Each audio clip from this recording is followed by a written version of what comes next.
Other features dito, makikita nyo, yun nga, since this is the GLS, naka push start and stop button.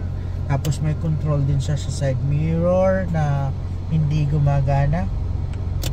Pero din sa kabila, ayaw sa kabila gumagana. So ito lang sa kabila yung hindi. And yun nga, windows working na lahat. Then dito sa loob, makikita nyo, itong mga upuan niya, ito aftermarket lang to, nabibili lang to actually sa Shopee. Then meron tayong deep dish mattings din sa front at sa back. Tapos ito, accessories na lang din to. May armrest din siya. Then may cover ito. Maganda itong nako-cover to, at least na protect yung materials. Likod, yan o. Ayan, naka deep dish mattings, naka-cover. Mga 3 passenger kasya din dito. Exterior color of this one is red. Maganda yung pagka-red niya. Talagang red na red. Diba? Then dito, headlight natin, maganda naman. Wala naman siyang basag. Then, naka-fog light na rin siya. Sa baba, makikita nyo, may chrome lining na rin dito. Tapos yung garnish niya. So, maayos lahat. Even here. Yan, okay siya. Ngayon, ito common problem to ng Mirage. Itong ganito. Kahit yung mga Mirage namin, ganyan din siya. So yan, very common problem yan. Dito sa side, meron na tayong signal light dito. Since this is the GLS variant, naka rain visor na rin siya.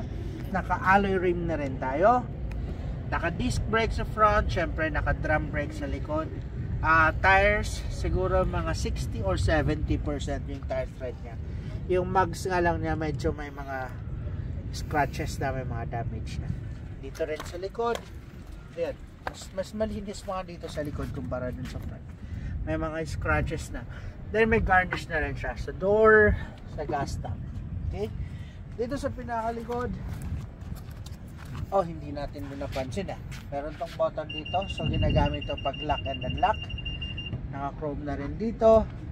Tail light nya, maayos lahat. Ayan. Then antenna, nawawala yung antenna na. Compartment, kasya daw dito mga 2-3 maleta. And syempre andyan din yung kanyang reserve tires. Ang reserve tire niya naka-mags din, same with other tires. Okay, dito sa kabilang side, ayun na, maayos naman na lahat. So again, asking price for this one is actually 340,000, and that price is still slightly negotiable.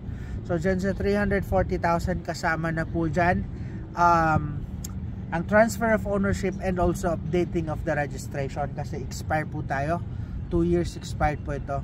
Pero syempre package na po natin yan para wala na po kayong isipin. And a little bit interior and exterior detailing. Okay? So if ever interested kayo at gusto nyo ito test drive at gusto nyo ito subukan, tawag na agad kayo at mag-set tayo ng schedule para ma-test drive.